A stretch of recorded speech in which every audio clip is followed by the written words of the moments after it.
நான் எங்க செல்வி எப்படி செல்வி அந்த பாதியவரை நான் எப்படியம்மா தேடி கண்டுபிடிக்க போறேன் தாய்தா இறைவாணி நில்லு பதில் சொல்லு உண்மையை உரைக்கு தாயக்கம்மா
ஒரு அம்மனுடைய ஆலயத்தில் அந்த ஆலயத்தில் சென்றால் அந்த அம்மனை வழிபட்டால் நிச்சயமாக பாரிதமலை கிடைக்கும் ஆகிடாது.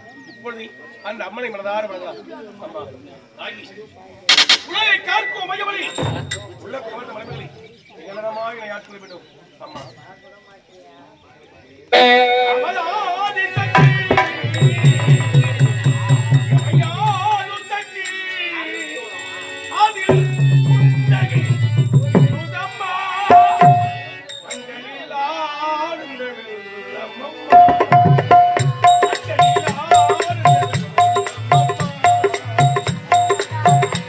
அவள் ஆதி சக்தி நம்ம யாரும் சக்தி அதில் உள்ள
ஓம் சக்தி ஓம் சக்தி ஓம் சக்தி.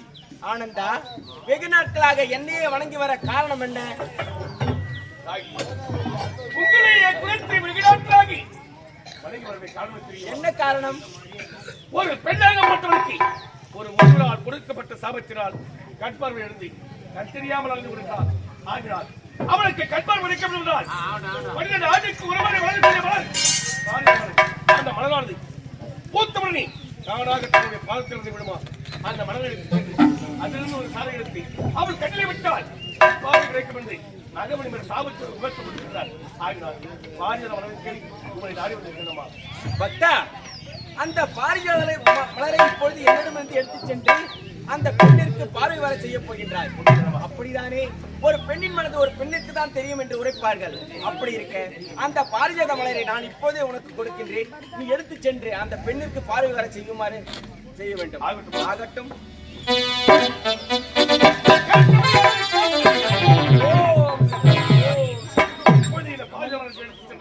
அந்த பெண்ணிற்கு ஆகட்டும், புறப்படை.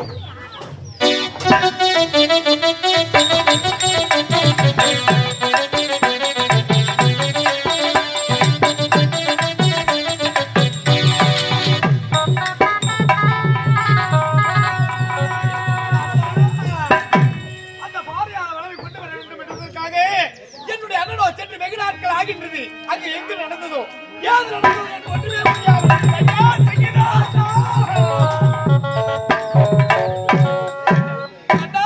அன்று மாபெரும் மன்னர் கூட சபைகளை உண்மைதான் பாரிஜாத மலரை நானே கொடுவேன் சபதம் ஏற்படுத்தி அதன் பிரகாரமே சென்று அந்த அன்னையின் நாள் பாரிஜாத மலரை கொடுவேன் விட்டார். காரியம் வெற்றியோடு விடுத்து விட்டதா? இருந்தாலும் எனக்காக காத்து கொடுப்பார். அப்படியா? கண்பாக